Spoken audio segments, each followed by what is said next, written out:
quilombo.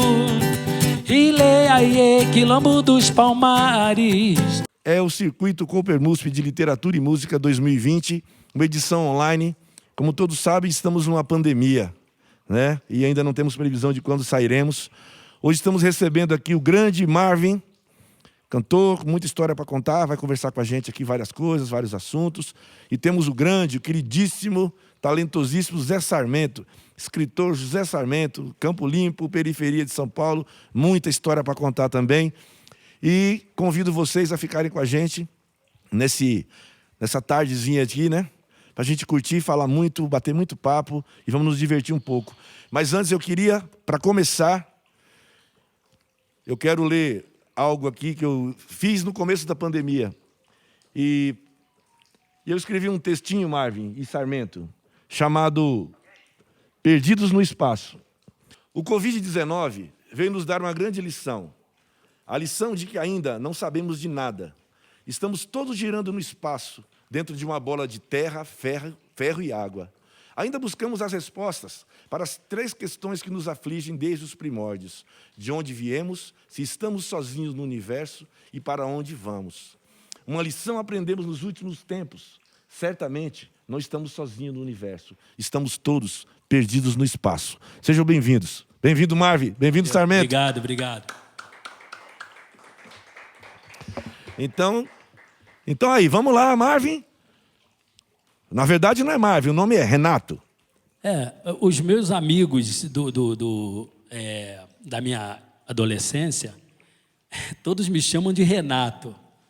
Só que Renato, na verdade, quando eu comecei minha carreira lá no Rio de Janeiro, o meu nome era Renato Rena. Sim, eu sei disso. Aí o que acontece? Aí eu vim morar em São Paulo.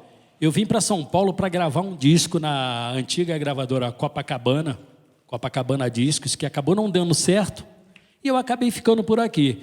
E eu cheguei aqui em São Paulo, o que eu fiz? Eu falei, vou mudar de nome. Por eu ser muito fã do cantor Marvin Gaye, sim, eu falei assim, a partir de hoje meu nome é Marvin. E é Marvin até hoje. Só quem me chama de Renato mesmo é quem me conheceu dos 10 aos 15 anos. Aqui em São Paulo, ninguém sabe até agora que o meu nome é Renato. Né? Eu sei, eu sabia, desde o começo eu sempre soube. Né? Mas você tem uma história legal. Você fez parte de uma época, numa época que você fez parte dos originais do samba, né? Sim, do ano 2000, de 2000 até 2012, 13, eu era vocalista dos originais do samba. Muito bom. E hoje o Marvin tem uma banda, além do trabalho solo dele, você tem um trabalho que é com uma banda de baile, né? Tem uma banda de baile que a gente roda aí por São Paulo inteiro. Já fomos até Minas Gerais. A gente é bem conhecido aí no circuito de baile. Nostalgia, né? Deixa eu fazer uma pergunta. A gente sabe que nos anos 70, o Zé Sarmento, o Zé curtiu muito isso, o Zé quando veio lá do Nordeste, eu sei que trabalhou no cinema, nós vamos falar com o Zé, mas só para botar ele na conversa aqui. Antigamente os bailes tinham muitos bailes, né? Não sei se a gente não tinha acesso a tantas coisas, que não existia tecnologia, não existia toda essa facilidade, e os bailes eram muito concorridos, né? Então existiram grandes bandas de baile no Brasil. Eu conheci uma banda, você deve ter conhecido também, eu tenho certeza que o Zé conhece, que o Zé deve ter feito alguma coisa com eles na época do cinema, de propaganda, essas coisas, que era uma banda que tinha um estúdio em São Paulo chamado Dimensão 5. Cara, eu viajei no interior da Bahia, esses caras tocaram o interior inteiro da Bahia, nos anos 80. Eu, quando cheguei do Rio de Janeiro aqui, era uma das bandas mais famosas, né? Sim. Essa banda aí, Dimensão 5, que tinha Super Som TA. Super Som TA. Edinho Santa Cruz, que era do Rio de Janeiro, também. Não era? Que era também de baile, Isso. Que gravava DJs, né? Fazia aquelas coisas, covers. E hoje, tem as pessoas... O pessoal continua curtindo os bailes, assim, eles gostam dos bailes? Então, cara, como eu entrei no circuito Nostalgia, é outra coisa. O circuito Nostalgia é outra coisa para bailes. A gente tem trabalho de segunda a segunda. A gente toca segunda, terça, quarta. Todos os dias tem baile em São Paulo, cara. Tem muito baile em São Paulo. Só que é direcionado ao público mais adulto. Sim. Aquele baile do público mais jovem, eu não vejo mais. Não tem mais isso. Eu acho que não tem. Hoje é mais a coisa do pancadão, do pessoal que vai para as boates, para os clubes, né? Eu vejo que tem umas bandas até que só trabalham desse estilo aí, elas trabalham mais na época de formatura. Sim. Acabou a formatura, elas estão entrando no nosso circuito. No circuito de nostalgia, porque senão fica sem trabalhar, cara. A verdade é essa. Agora, no Rio de Janeiro, eu não sei. No Rio de Janeiro tinha Copa 7, Devaneios, Brasil Show. Eram as bandas top do Rio. Hoje eu não sei se tem mais também. E o legal dessas bandas é que tinha muito artista, tem muito músico, muito músico consagrado, que começou a carreira tocando nessas bandas de baile, Sim, né? sim. Muita gente tocou nessas bandas de baile, né? E acho bacana. E você também tem um trabalho de composição, você compõe muito, né? Muita gente gravou música tua, né? Tem os sambas que foram gravados pelo Monarco da Portela. E ser gravado, cara, vocês não sabem da alegria de um compositor como eu ser gravado pelo Monarco da Portela. Monarco é Monarco, o Monarco, né? É o compositor, acho que é um dos mais respeitados compositores do Brasil. Canções aí com Zeca Pagodinho, Roberto Ribeiro, enfim, eu sou fã. E tem um detalhe, cara, que eu vou te contar, o Monarco. No dia que a gente gravou esse DVD lá em Brasília, a produção do evento colocou 2 artistas em cada quarto de hotel. Porra, o Monarco ficou comigo. Você. Privilégio, né, cara? Cara, e eu fiquei trocando ideia com ele, relembrando do tempo que eu comecei minha carreira. E daí a gente ficou relembrando do tempo que eu comecei a minha carreira lá no Rio de Janeiro, na Casa de Bamba, do Martinho da Vila. Eu comecei lá, ganhei troféu de cantor revelação em 1980, e eu cantava só no meio dos feras, cara. Eu, com 18 anos, na época, eu dividia palco com Almir Neto, Jorge Aragão, Neguinho da Beija-Flor. Eu lembro do Neguinho da Beija-Flor, com um compactozinho, chegando para mim falando: ô, Renato, Renato lá, né? Pô, dá uma moralzinha no meu samba aí, que se esse samba virar, vou dar um uísque para cada um aqui. Sabe que samba que era? Não imagino. Era o Domingo eu vou ao Maracanã, vou torcer pro time que sou fã. Cara, nós estávamos fazendo uma roda de samba chamada Sambola lá no Rio de Janeiro, e daí o Neguinho estava junto comigo, e ele teve essa passagem aí. E daí a gente cantou, né, deu uma força no samba e tudo, e foi esse sucesso todo. Só que o Neguinho, aquele uísque lá, você não me deu até hoje. Até hoje não pagou. O Neguinho da Beija-Flor, não pode contar? O Faete daqui a pouco tá aí. O Faete, esses dias eu estava conversando com ele. Nós vamos marcar, assim que passar a pandemia, o Neguinho da Beija-Flor vai vir aqui fazer um som com a gente, passar um dia com a gente aqui. Aí vou convidar você também, aí você cobra aquele uísque dele. Vou cobrar.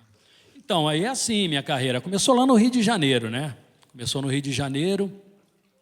Eu, torcedor do América, como você sabe. Sim.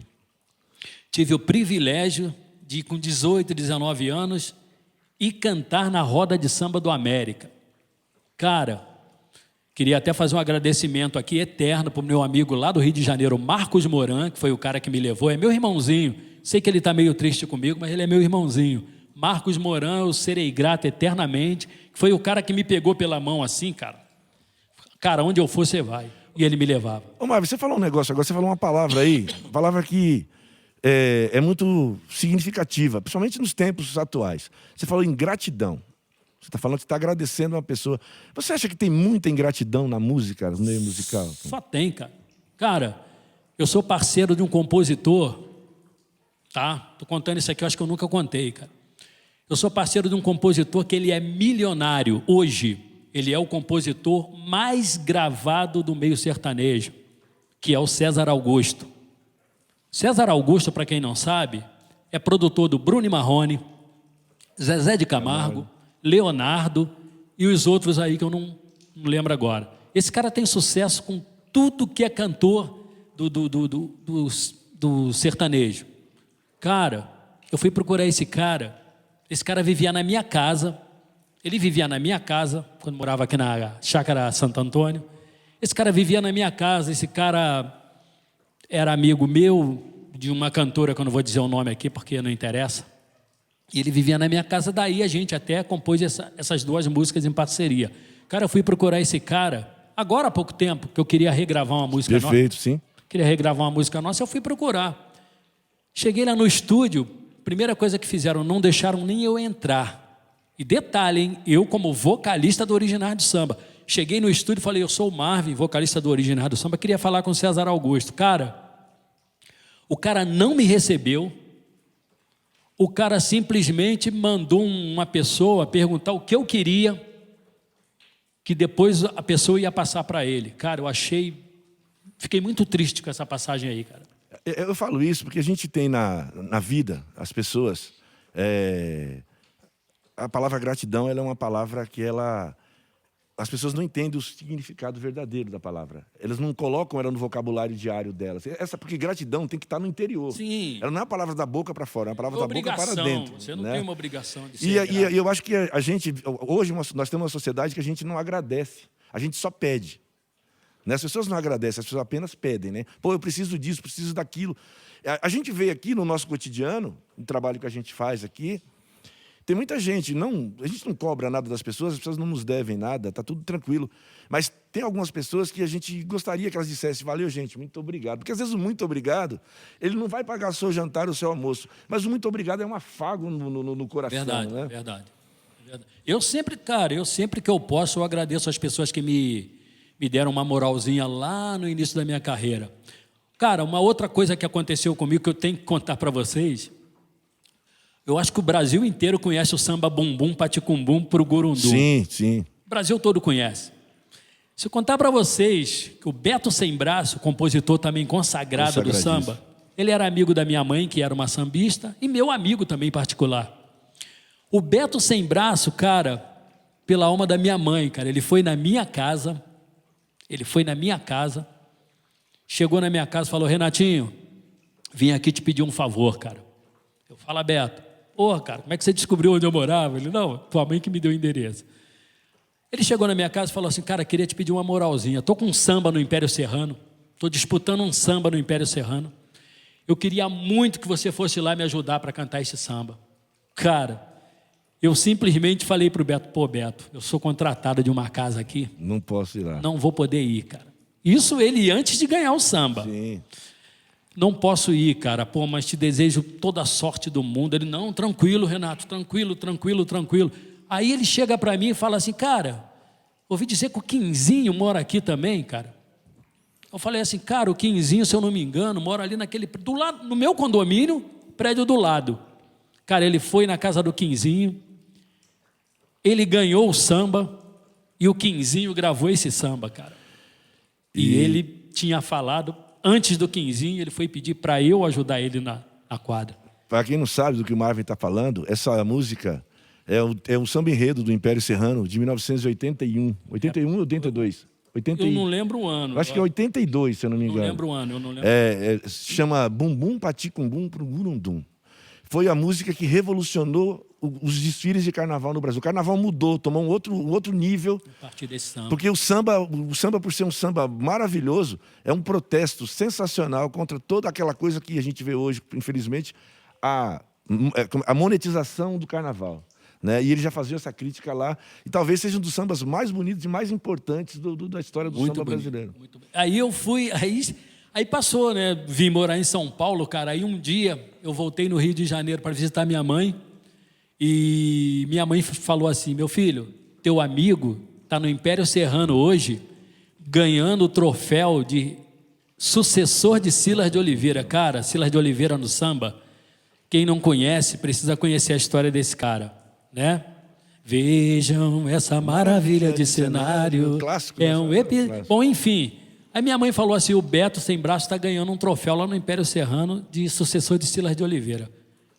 Sucessor não sei em que sentido que ele disse, mas enfim, eu fui lá no Império Serrano, cara, dar um abraço nele. Esse cara, quando me viu, cara, esse cara ficou tão feliz, cara. Ele me abraçou, cara, beijou meu rosto, pegou o microfone e falou assim, esse aqui é meu amigo Renato Rena, veio de São Paulo para me dar essa moral aqui nessa homenagem que estão fazendo para mim, e ele vai ter que cantar. Aí eu cantei uns sambinha lá no Botequim do Império, onde eu cantava também, Botequim do Império Serrano. Cantei uns sambinha e saímos para trocar uma ideia. Sabe o que o Beto Sem Braço falou para mim, cara? Cara, você foi para São Paulo na hora errada. Eu coloquei todo sambista aqui no Rio, eu coloquei na cara do gol, velho.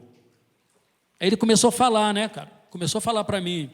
Pô, eu coloquei Jovelina, eu coloquei Reinaldo, eu coloquei...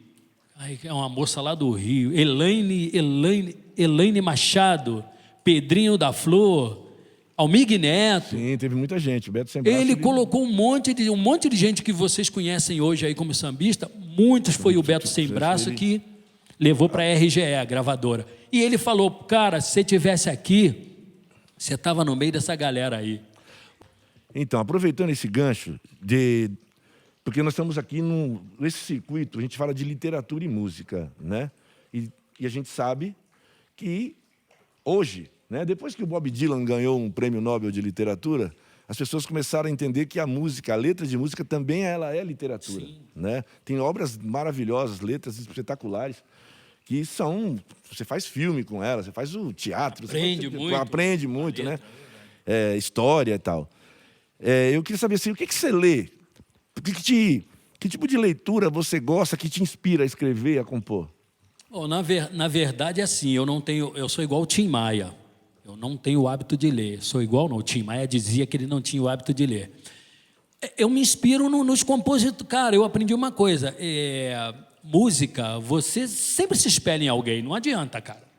Não adianta ninguém chegar aqui e falar, eu nunca me espelhei em ninguém. Todo mundo se espelha em alguém, cara. Eu tenho por hábito ouvir os compositores da antiga. Sim, mas assim, quando eu falo isso, é no sentido de... Você fala da leitura, mas é claro que você lê, porque você vai ler, você toca, você é músico, você vai pegar a letra da música, você vai guardar, você vai cantar, você vai... Na verdade, quando eu tenho uma curiosidade, eu vou lá e teclo e fico sabendo, entendeu? Aí vem minhas ideias da música, mas vem tudo de uma curiosidade. Sim. Por exemplo, eu estava te mostrando ali agora uma música que eu estou fazendo, dessa coisa de racismo. Porque está muito em evidência. Sim, atual. Sempre, né? É um assunto sempre mas latente. Agora está muito, cara. Está muita coisa. E eu sou um cara que eu sempre falei, toda a vida eu sempre falei que eu adoro meus amigos todos, cara, os negros e os brancos. Sim. Os negros me ajudaram muito e os brancos também, cara. Então eu nunca fui muito ligado com o negócio de preconceito, essas coisas assim. Eu faço meu trabalho dedicado ao povo e ao povo negro, branco, índio, pardo, enfim, a todo mundo. Então, quando eu leio alguma coisa, quando eu quero fazer alguma coisa, eu vou lá e pesquiso, eu quero falar disso aqui. Eu tinha uma curiosidade de negócio de antepassados. Sim. De África. Aí eu fiz uma música chamada Ilê Aie Quilombo. Cara, eu pesquisando, eu fui saber que o Ilê Aie, na verdade, quando eu fiz a música, eu não sabia. Mas você vê que engraçado, tá vendo? Vou interromper você por isso. Você falou, eu não tenho o hábito de ler. As pessoas acham que não têm o hábito de ler, mas elas leem constantemente. Todo mundo lê. Não, sim. Não é? Você reparou que é? O artista não foge da literatura. A literatura, ela está no artista, qualquer ramo artístico. Porque eu lembro dos caras de... Eu tenho um amigo meu, o Zé Sarmento, esse aqui também. Esse é o cara que é referência. O Zé Sarmento sabe. Quando o diretor, o Dinho está aqui, que é o nosso diretor, também, os meninos do audiovisual, eles sabem que tudo começa com a palavra. Né? Não existe um filme se não tiver um roteiro, se não tiver alguém que escreveu a história. Não tem uma música se não tiver uma letra, que alguém colocou lá o coração, colocou uma paixão. Então a gente lê. Então quando você fala, eu vou até corrigir aqui para as crianças que vão ver, quando ele falou, não tem o hábito de ler, ele só esqueceu de dizer que ele tem o hábito de ler porque ele lê. Você vê, ele foi buscar a história da África para fazer música. Então é isso. Agora uma pergunta. Mais uma perguntinha, só para falar, voltando ao hábito de ler, que eu sei que você lê, pô. Você é um cara inteligente pra caramba e então, cada música bonita. O que você tem de novo, o que tem de novidade no Marvin depois dessa pandemia? O que o Marvin espera fazer depois dessa pandemia? Cara, agora eu vou falar para vocês aqui, eu vou no nível da humildade aqui e falar para vocês o que eu fiz para ganhar dinheiro nessa pandemia. Se eu falar para vocês, vocês não vão acreditar. Eu fui lá na minha infância, e conversando com meu filho, né? Meu filho falou assim, pai, você não pode sair, você não pode fazer isso, não pode fazer nada, você não pode ter contato com ninguém. Você está em casa, meu. Você não faz umas pipas para vender. Cara, foi isso que eu fiz para ganhar um dinheiro. Eu fui fazer pipa para vender, cara. Fiz pipas, vendi varetas de pipa. Foi o que me tirou que me deu um dinheirinho para pagar as continhas. Foi isso aí, cara. Eu não tenho vergonha de falar, não. Vendi pipa para ganhar um dinheirinho para pagar minhas contas. É isso aí, é o que a gente está vivendo, é um mundo novo. Eles falam do novo normal, não é normal, né? Um artista não tem que... né? Mas é o mundo que a gente vai enfrentar. Isso vai ser difícil para muita gente no mundo inteiro, no Brasil então nem se fala, mas a gente vai ter que aprender a viver, certeza, sempre vivendo. Certeza. Correto, meu? E agora, vou trocar uma ideia aqui com o nosso querido amigo, parceiro, meu ídolo, meu querido amigo de batalha, da literatura, guerreiro, puta, é sensacional. Eu adoro o Zé Sarmento e eu sou suspeito de falar. Zé, bom dia aí, como é que tá? Tudo tranquilo? Tranquilo, meu. Meio frio, né? Mas agora vamos esquentar, né? Vamos conversar. Vamos. Zé, deixa eu te falar. Né? Literatura é a nossa praia, né? Exatamente. Dá uma saudade do Nordeste, né? Quando chove aqui. A gente dá uma saudade daquele calor, né? Então, esse calor também vem para dentro da gente. Depois que a gente, mesmo no frio, depois que a gente recebe uma notícia boa de que nosso livro, o meu livro, o último livro, que é o 12º livro, vai sair agora em janeiro. Na verdade, tá me escutando? Tô ouvindo, pode ficar tranquilo. Tô te escutando e te vendo. Na verdade, era para mim já estar trabalhando o livro, mas a pandemia acabou acontecendo de o livro não sair, porque os meus editores, eles são os caras que põem a mão na massa no livro, entendeu? Eles fazem livro artesanal. Aqui no Parque Santo Antônio, a Filuquizá, é do Parque Santo Antônio. Aqui. Sim, conheço. E o César Mendes da Costa e a Mônica Ayub, eles que fazem os livros, assim, eles imprimem lá, é uma editora pequena e é uma livraria. E é um centro comunitário também, entendeu? Então, eles trabalham com jovens e adultos, né? Distribuindo a questão do movimento político, filosófico, social, principalmente leitura, né? Então, tem uma biblioteca grande. E eles editam esse livro.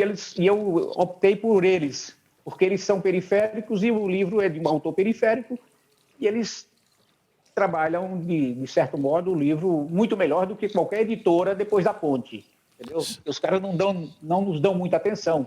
Sim. Lá depois da ponte, lá do Jardim. Sim, pessoal lá da Vila Madalena, que nem olha para nós. E Pinheiros, nem olha para nós. Então, os caras dão muita atenção. Eles estão trabalhando bem o livro, inclusive conseguiram pôr na biblioteca Mário de Andrade alguns exemplares do meu livro Ângela, né? Sim. É o último livro da trilogia, eles conseguiram, né, negociar com a biblioteca, está lá o livro. Isso é importante para um autor periférico, né, um livro chegar numa repartição pública como uma biblioteca, né, num equipamento público como a Biblioteca Mário de Andrade, e de lá, de repente, pode ir para outras bibliotecas. Com isso, a gente consegue distribuir mais alguns livros, né, para a Secretaria de Cultura. E eu recebi essa notícia de que o meu livro, que eu escrevo há 20 anos, entre escrever esse livro, eu também escrevi a trilogia, começando pelo livro Paraisópolis, Caminhos de Vida e Morte. Sim, eu lembro. Isso eu ganhei de você. Viu, Zé? Alguns livros teus eu recebi da tua mão. Eu distribuí muito livro para muita gente quando eu era menos afeito a movimentar com os meus livros. É que, na verdade, eu demorei muito para movimentar com meus livros pelas quebradas, pelos movimentos culturais, sociais, políticos, pelos movimentos de saraus. Eu demorei muito. Faz 10 anos que eu estou fazendo isso só. É claro que antes eu fazia escola, mas eu era muito preocupado em criar meus filhos, meus 4 filhos, entendeu? Então, por isso que eu me entreguei ao cinema, como técnico do audiovisual, em elétrica e luz, como gaffer cinematográfico. Sim, perfeito. Era o gaffer me fez viver, salvar meus filhos da quebrada, entendeu? Eu salvei meus 4 filhos trabalhando como gaffer. O que é o gaffer do cinema? É o cara que é o assistente do diretor de fotografia, é o cara que põe a mão na massa, é o cara que vai para cima do grid, sobe numa escada, numa ponte, pendura luz, ilumina rostinho da Xuxa, da Hebe Camargo, sei lá, da Gisele Bündchen, que eu fiz muitos filmes com ela, com esse pessoal todo da Rede Globo, né, iluminando eles, né? E como trabalhador que põe a mão na massa, porque o fotógrafo ganha os prêmios e o maior cachê, e nós trabalhamos para ele. É verdade, Zé. Eu estava falando para os meninos Há 40 anos, e de 10 anos para cá é que eu comecei a frequentar toda essa questão dos movimentos culturais da periferia, porque eu me senti mais seguro, entendeu? Os meninos já estavam grandes, criados, eu falei, agora é a minha vez de trabalhar mais a minha literatura. E eu, nesse tempo que eu trabalhava no cinema, eu tinha meus livros dentro das caixas. Paraisópolis ficou dentro de caixas um montão de tempo. Os outros livros, os primeiros livros, Urbanoides, que eu acho que é um livro que você conhece. Conheço, tenho aqui. Um Caos Paulistano, que é um livrinho, esse aqui, ó. Mostra pra gente, põe na câmera pra gente ver. Esse aqui, ó. Isso. Urbanoides, um Caos Paulistano. Ficou muito tempo em caixas aqui dentro de casa. Esse livro também, muito tempo em caixas. Tá vendo aqui, A Revolução dos Corvos? Sim, também tenho. E Um Homem Quase Perfeito. Também. O primeiro livro, o primeiro romance. Ficaram muito tempo em caixas, entendeu? Aí, depois que eu comecei a frequentar os equipamentos públicos, e eu descobri que eu também podia fazer encontros com estudantes. Nas escolas, né? Nas escolas, rapaz, isso me abriu tantas portas. Inclusive, a maioria dos meus livros que saíram das caixas que eu tinha aqui, dos meus títulos, foram distribuídos para alunos da EJA, do ensino médio, professores, uma gama grande de professores consomem e consumiram meus livros. Esse ano aqui está tudo parado, entendeu? Esse ano a pandemia lascou tudo. Inclusive, era para mim estar trabalhando Os Miseráveis da Seca. Eu queria falar sobre esse livro aí. Os Miseráveis da Seca vai ser lançado. Esse está pronto para ser lançado, é isso? Os Miseráveis da Seca, inclusive, já está em pré-venda lá na editora. Eu já estou trabalhando o livro. Algumas pessoas já compraram ontem o livro, já reservaram o livro, entendeu?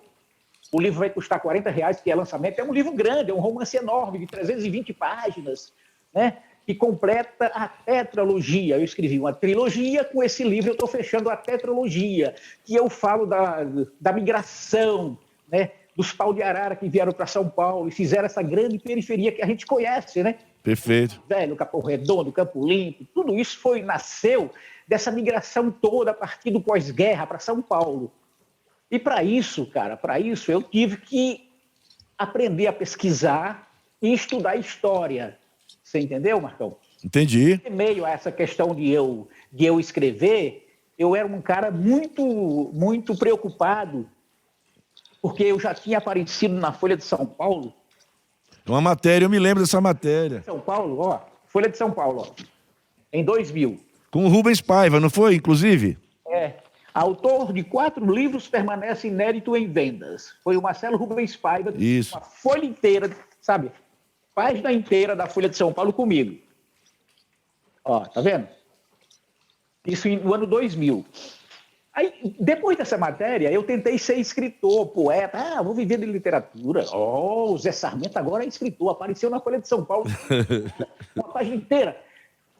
Aí eu comecei a dar bobeira, não investindo mais na minha profissão de iluminador e elétrico de cinema. O que aconteceu? Veio aqui a Eletropaulo, cortou a luz, e o gás foi salvo pela minha cunhada. O gás, sabe? Acabou o gás, eu não tinha... Sim. Falei, rapaz, peraí, eu não sou escritor, não. Que negócio de escritor é esse? Em que não tem nem dinheiro, e outra, com 4 filhos para cuidar. Eu voltei a investir na minha profissão, que me paga... Você sabe que o mercado publicitário paga muito bem, né? E então eu voltei para a minha profissão. Aí então eu consegui fazer com que meus filhos continuassem se alimentando bem, estudando, fazendo cursinho por aí, fazendo outros cursos fora da escola pública, aqui de perto. Eles estudaram uma escola pública aqui pertinho, né? Aí depois que eles cresceram, eu fui atrás. Aí eu recebi uma nova energia a partir do momento que eu fui conhecer o Sarau do Binho, que eu fui conhecer a Cooperifa, você entendeu? Aí outros saraus fora da cidade, eu comecei a lançar livros nesses lugares, meus livros mais antigos, eu falei, peraí, então eu tenho que te resgatar os meus romances que estão no Word. Você entendeu? Sim, claro. Aí eu fui lá e editei um livro chamado... Esse aqui, ó. Depois de Paraisópolis, nasceu esse livro, O Sequestro do Negativo Exposto. O que é o Sequestro do Negativo Exposto? É o romance policial em que o tema principal é o roubo de negativos. Entenda que no passado, há 20 anos, 30 anos atrás, todos os filmes rodados em longa-metragens, curtas-metragens, documentários e publicidade, principalmente publicidade, era rodado em 35mm. Sim, no rolo, né? Película. É, no rolo, a película, é. Entendeu? Então, essa questão de eu ter escrito esse livro foi a pedido dos profissionais de cinema, principalmente dos profissionais que são assistentes de câmeras. Porque quando vinha produtoras de fora filmar em São Paulo, nós, a equipe, com medo de não receber o pagamento, os assistentes de câmera, a gente ia e combinava com os assistentes de câmeras para eles segurarem o negativo. É, vamos reter. Vamos segurar. Se a gente não receber, não entrega. Só devolvemos o negativo depois de rodar. Imagina, rodar um filme com Pelé, com a Xuxa, com a Vera Fischer, com o Antônio Fagundes, com o Jô Soares. É um filme publicitário, entendeu? Então, os assistentes seguravam o negativo, um monte de 10 rolos, 10 latas de 120 metros, ou 20 latas de 120 metros. Então, os caras pagavam para a gente e a gente, então, devolvia o negativo, entendeu? Entendi. Que é o sequestro do negativo exposto. Perfeito. É isso aí. Esse seria meu quinto livro. Aí depois eu escrevi, eu resgatei também esse livro, Bexiga, que é o segundo livro da trilogia. Olha, é uma trilogia que eu falo de bairros periféricos. Sim. É um periférico que escreve sobre nordestinos que vieram para São Paulo para fazer esse mundo que a gente conhece. Fazer essa dinâmica, né, que a gente conhece da periferia. O Bexiga, o Cortiço dos Infernos, eu resgatei porque eu morei no Cortiço quando eu estava tentando fazer cinema em São Paulo em 83 e 84, do Bexiga, lá na Rua Abolição. Depois de 20 e tantos anos, eu falei, eu preciso escrever um livro que tenha como narrativa morador de Cortiço que veio como migrante para São Paulo e naturalmente teve que morar no Cortiço, porque a gente chega do sertão aqui, a gente não vai morar no mundo. Só se o cara for branco e bonitão, sim, filho de classe média nordestina, classe média nordestina burguesa ou filho do latifúndio. Aí ele vem morar bem em São Paulo. Mas nós que somos retirantes lá da seca, do sertãozão, pobre, né, onde a maioria é semi-analfabeta, não sei o quê, vem para São Paulo para morar. Ou morar em obra, né? Isso. Ontem, aliás, eu revi um tempo que eu me vi dentro do filme. Eu revi o filme O Homem que Virou Suco, do João Batista de Andrade. Sim. O Homem que Virou Suco. Não sei se vocês conhecem esse filme. Aliás, quem não conhece, quem não assistiu, assista, que vale a pena. É um clássico brasileiro, um filme espetacular. Vi como aquele cara que é poeta, que tenta viver de sua literatura e é perseguido e é confundido com um sósia que mata o patrão, um patrão americano. Esse cara, sabe? Então, eu me vi dentro desse filme porque a gente vive mais ou menos aquilo quando chega em São Paulo, né? Rude, ignorante, né? Mas aos poucos a gente foi se moldando e tal. E eu, nessa trilogia, então, o que aconteceu? Eu precisava, depois de 2 livros falando sobre bairros periféricos, onde nordestinos se fizeram, né, e construíram as suas casas, e construíram toda a dinâmica dos bairros periféricos, me veio a ideia de escrever um terceiro livro, que é Ângela, Um Jardim do Vermelho. Tá vendo? Né? Sim, sim. Esse é o terceiro livro que eu narro essa questão da migração. Perfeito. Ô Zé. Isso. Fala. Esses são 3. É o Ângela, o Bexiga, né? E o Paraisópolis, né? Bexiga e Ângela. Na sequência seria Bexiga, que eu estou falando da periferia do centro. Porque você chegou primeiro, foi onde você chegou primeiro, não é isso? Não entendi. Você fala Bexiga porque a trilogia acabou sendo Bexiga, o primeiro da trilogia, porque conta um pouco da sua história, né? De onde você surgiu em São Paulo, de onde você veio, né? Da questão que você morava. Sinceramente, não conta nada de mim, não, cara. Não? Eu falo assim, mas... Não. Eu digo assim, eu digo que você... É uma personagem, é um personagem ficcional que a gente cria dentro... Sim, mas dentro da verdade. De verdade. Sim, claro. Sim, São ficcionais históricos. sim, Porque eu ponho o meu personagem na historicidade do bairro. Você entendeu? Bexiga, por exemplo, o meu personagem Zé Ninguém, o homem invisível, né? O homem invisível. sim. É o cara que presta serviço para lá e nenhum é visto. Ele vai e então ele vive aquela dinâmica do centro da cidade e do Bexiga, né?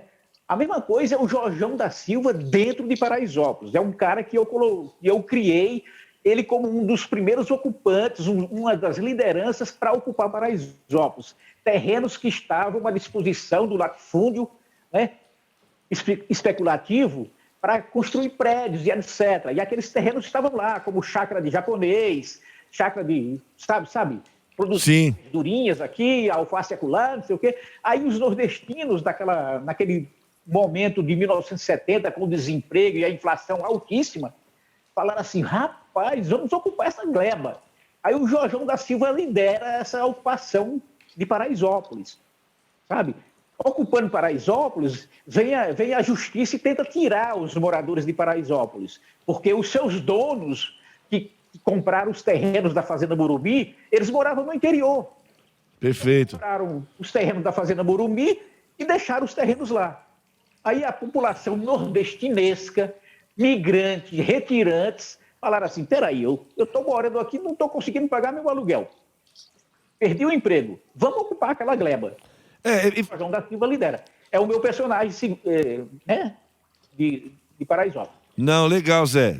Ô, Zé... Depois eu falo do Ângela. Sim. Eu queria falar o seguinte, periferia do centro, periferia intermediária... E periferia do fundão. Periferia do fundão é a Ângela, você entendeu? Perfeito. Ô Zé, é o seguinte, meu rei, agora eu gostaria de pedir para você aquele momento de interação, para a gente mostrar para as pessoas o prazer da leitura. E nada melhor do que um escritor ler o seu próprio texto. Pode ser? Pode ser. Tá vendo esses livros aqui atrás? Tô. Todos os livros aí, ó. Maravilha, isso é um exemplo. É isso aí. Então é o seguinte, Beijo Sertanejo. Esse texto eu fiz por encomenda, entendeu? Alguém encomendou, eu fiz e ele tá pondo uma viola, sabe? Viola sertaneja? Sim. Tá pondo viola sertaneja nele. O beijo sertanejo, camarada, não é qualquer beijo. Ele vem com o abraço da quentura da terra lá do sertão. Ele vem com sabor adocicado da fervura do brejo. Ele vem temperado de carinho como a arte entalhada do seridó. O beijo sertanejo vem sem dó, meu irmão, fazer carinho na pele da gente quando é atiçado pelo vento quente do Cariri. O beijo sertanejo é Paraíba, é Ceará, de Pernambuco pra lá da Bahia, vem sem afobação. Faz tremer nossa carne macia em Sergipe, Aracaju.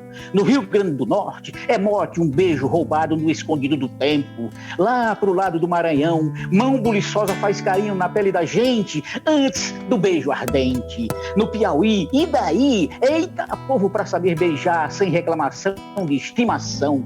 Beijo sertanejo tem desejo e jeito de terra seca, molhada vá lá, é melhor para produção de afeição. Em todo canto o beijo sertanejo se levanta com a aurora, está sempre presente dentro de qualquer hora. O beijo sertanejo se deita com a entrada da noite, balança, balança nos braços do aconchego, até dormir, na esperança de acordar vivo no amanhã.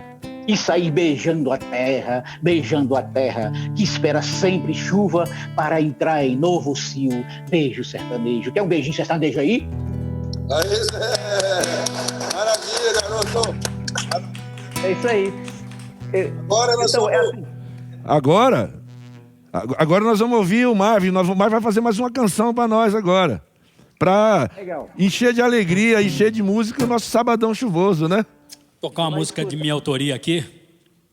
Depois eu queria fechar com uma poesia decorada que eu tenho, decorada, diversas poesias decoradas, eu quero falar uma decorada. Não, tranquilo, você manda, meu rei. Você é nosso convidado também, você é que manda, que o barulho. Quem manda aqui é você, cara. Você faz o que você quiser. É isso, cara. É. Não inventa. Beleza? Tá bom, vamos lá ouvir o Marvin então? Vamos.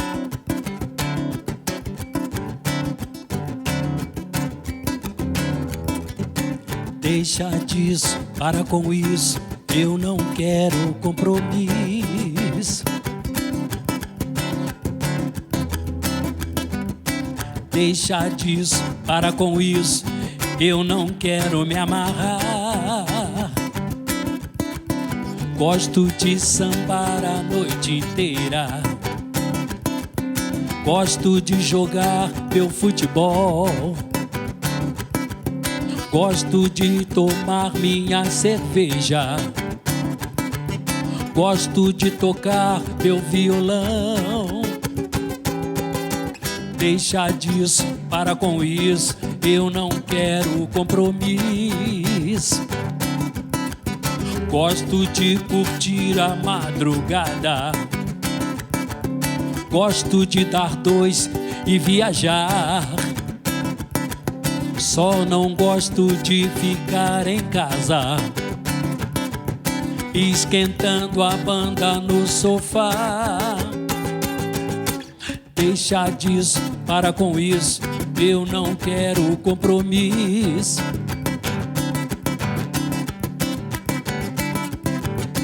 Deixa disso, para com isso, eu não quero me amarrar. Gosto de você falando sério. Gosto de te amar, te namorar. Mas a vida de casado é embaçada. No começo é eu te amo, depois vai pra aquele lugar. Deixa disso, para com isso. Deixa disso, ainda é muito cedo, deixa como está. Deixa disso, para com isso. Deixa disso, ainda é muito cedo, deixa como está.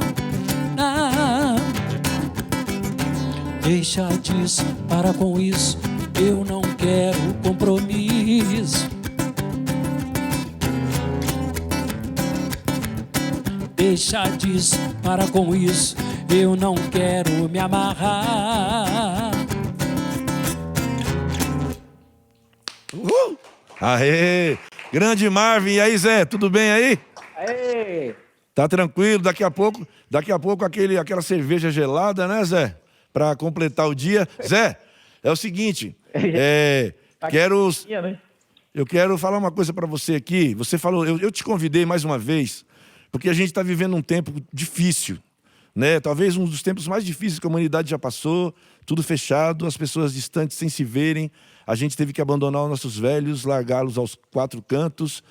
Ficou todo mundo com medo em casa, as pessoas passaram a dar valor um pouco mais à vida. E a gente esperava, Zé, que com essa pandemia o ser humano mudasse um pouco, nos tornássemos melhores. E a gente está vendo que é meio utópico o ser humano, com tudo que a gente passou, com todas as guerras, toda a miséria que a gente já viveu como ser humano. Hoje a gente vive num mundo de tecnologia absoluta, que a gente consegue, o médico faz uma cirurgia no coração de uma pessoa a 200 milhões de quilômetros de distância, mas a gente não consegue olhar um para o outro e falar assim, amigão, eu te respeito. A gente não consegue andar no ônibus, no metrô, você pisa no pé de alguém, o cara quer te matar. Você olha na televisão, você olha no jornal, é ódio, sei lá, é vingança. Eu achava, quando começou a pandemia, que ficamos trancados, é o que eu falei no começo. Eu achava que nós sairíamos dessa pandemia, sairíamos seres humanos melhores.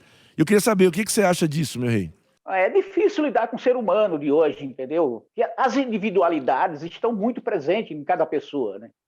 O capitalismo levou nós para essa disputa acirrada para o espaço, por condições melhores de vida, por querer aparecer mais, né? A tecnologia nos levou a isso também, a nos afastar do toque de mão, né? Do abraço. As pessoas estão muito vaidosas se vendo nos seus smartphones caros, de 5 mil, 6 mil, 8 mil, ou até nos smartphones de R$ 1.000, cara. Então, o ser humano é o seguinte, ele entende que deve ser melhor e sentir do peito aquilo que as pessoas devem sentir por natureza própria do ser humano, porque ele raciocina, só o momento em que está vivendo no sofrimento. Depois que passa, parece que eles esquecem, porque as informações vêm e preenchem sua mente para as disputas. Você entendeu? Então, eu acho muito difícil. A pandemia não vai fazer com que as pessoas melhorem. Talvez 10% da população melhore, mas 90% vai continuar de forma muito acirrada um contra o outro, sabe? Por espaço, por desejo, por beijo, por sexo, por amor, desamor, pelos medicamentos que enfeitam o cérebro de fantasia para você ficar alegre, entendeu? Uma hora... O ser humano não está conseguindo resistir a ele, o ser humano não está conseguindo se aceitar. Tá? Uma hora, Zé, você me respondeu, mas uma hora nós vamos sentar e nós vamos conversar sobre esse assunto. Esse assunto é um assunto que vai durar uns 5 dias de conversa. Eu quero trocar essa ideia com você depois, nós dois vamos falar sobre isso uma hora, tá bom? Agora eu quero que você leia, por favor, eu quero aquela poesia agora. Não, na verdade, assim, eu esqueci de falar de um livro importante que então fale. As mulheres da periferia consomem muito esses livros quando eu vou no CIEJA, na EJA, nas escolas, porque é o livro meu, o livro Guerreira, que eu assino com um pseudônimo de Débora Paim, entendeu? Sim. Falo da violência doméstica, violência contra a mulher. Eu escrevi ele em cima da lei Maria da Penha, entendeu? Então as mulheres se identificam muito com ele. É um livro na primeira pessoa, numa narrativa em que a personagem tenta se livrar do marido, né, indo buscar ajuda do Estado, de psicólogos, da polícia, em todo lugar, para expulsar o marido de casa. Então esse livro faz muito sucesso, Guerreira. Sim, conheço. E de Débora Paim, de José Sarmento. Exatamente, eu sei. Então, você revelando isso aí... Marcão, nós somos navegante, caminhante. Estou sempre precisando navegar mar adentro de mim. Infelizmente, o barco que me serve, não tem muita proteção na ação que desenvolve. Entrar em qualquer água minha e sair-se bem. Meu corpo, barco, mar, reconhece com precisão quando meus glóbulos vermelhos estão revoltos, impede guerras com os brancos que saem da minha mente explorada das marés altas. Meu corpo, barco, mar, fica vermelho de raiva quando ossos magros sem tutano querem me descarnar para si, preencher de mim da matéria que nunca me deixa ser desumano. A chuva ácida da discórdia, a barreira à minha passagem, sinalizando que então não dá para navegar, já tem dono. Confusão à vista, Poseidon, confusão à vista, Cabral. É quando meu corpo barco uma indaga que não mais prenda esta carga de sentimento revolto no pequeno barco que te leva ao oceano afora. Carregue tudo que der maior visibilidade e atenção para fazê-los transportar ao mundo seu todo, que ao máximo tenta deixar de ser explorado. Sinto-me bem com esses conselhos de mim para mim, por não ter que me retratar de tudo a todos o que fiz e o que deixei de fazer em meio ao meu mar.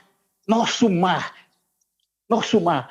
mais revolto do que calmo, dos meus dias, dos nossos dias, periferia, dos nossos dias, quebrada. É isso aí, mar revolto. Ô Zé, sensacional. A galera tá aqui curtindo você aqui, cara. É muito bom. Tem uma coisa, a experiência que a gente tá vivendo.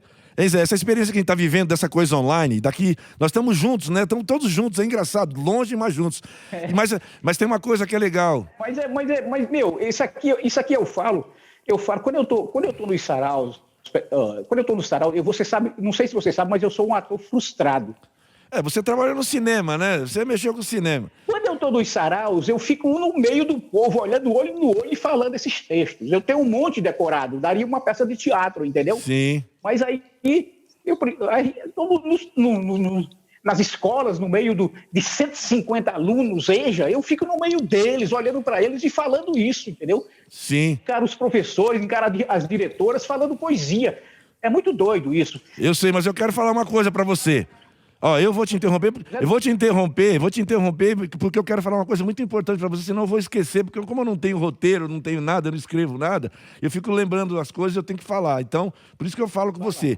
Primeiro, em primeiro lugar, que o tempo já está indo, né, Dinho?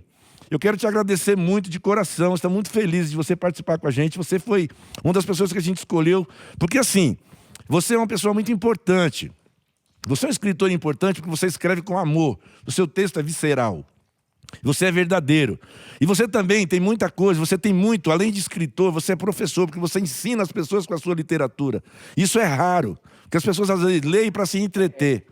E você tem uma coisa que eu admiro em você demais, que eu conheço a sua história, eu gostei muito da sua história, já te falei isso uma vez, e quero falar isso mais uma vez, agora publicamente, para a quantidade maior de pessoas, que você... Eu vejo aqui, você tem 4 filhos e a sua maior obra são esses 4 meninos que você educou maravilhosamente. Hoje são todos formados e estão orgulho. Eu sei que você é orgulho dos seus filhos. Então, chamei você para que os pais que estiverem nos assistindo procurem saber quem é o José Sarmento, procure a literatura dele e procure um pouco da história desse cara. Esse cara é maravilhoso, é uma das grandes figuras da periferia. Obrigado, José. Opa, obrigado você pelas palavras. Muito obrigado, viu? Fico grato. Amigão, beijão, brigadão. A gente vai se falando, tá bom? Obrigado. E vamos ouvir o Marvin para fechar agora. Eu quero fazer um agradecimento. Agradecer ao grande escritor José Sarmento, ao grande músico, artista, talentoso Marvin. Agradecer todo mundo, a produção, essa galera toda bonita que está aqui que não pode aparecer. Infelizmente, né? Não dá. Tem todo mundo aqui atrás das câmeras. E quero agradecer à Prefeitura da cidade de São Paulo e a Secretaria Municipal de Cultura por ter apoiado esse evento aqui. Então, para encerrar o Circuito Coopermusp de Literatura e Música, Marvin. Opa! Vou cantar para vocês aqui, para terminar, uma música chamada Ilê Aiê, Quilombo dos Palmares.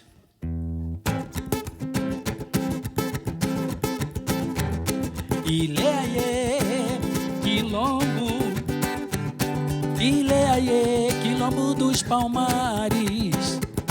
Ilê Aiê, Quilombo, Ilê Aiê, Quilombo dos Palmares. Me disseram que os negros no Quilombo dos Palmares, onde se refugiavam, respiravam liberdade. Lá não eram açoitados, nem chicoteados pelo capitão do mato, homem mau sem coração. Me disseram que os negros entoavam uma canção que doía lá no peito, dentro do seu coração. Liberdade, liberdade, era a tônica da vida. Até hoje o negro sofre pra curar essa ferida. Ilê Aiê, Quilombo, Ilê Aiê, Quilombo dos Palmares. Ilê Aiê, Quilombo, Ilê Aiê, Quilombo dos Palmares. Que os negros cantavam no quilombo, que os negros dançavam no quilombo, eles se lamentavam no quilombo, Quilombo dos Palmares.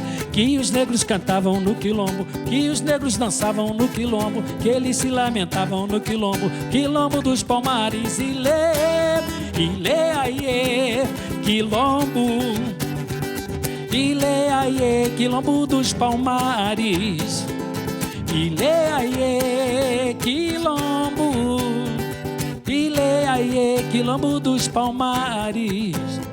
Me disseram que os negros no Quilombo dos Palmares, onde se refugiavam, respiravam liberdade. Lá não eram açoitados, mortos nem chicoteados pelo capitão do mato, homem mau sem coração. Me disseram que os negros entoavam uma canção que doía lá no peito, dentro do seu coração. Liberdade, liberdade, era a tônica da vida. Até hoje o negro sofre pra curar essa ferida. Ilê Aiê, Quilombo, Ilê Aiê, Quilombo dos Palmares. Ilê Aiê, Quilombo, Ilê Aiê, Quilombo dos Palmares.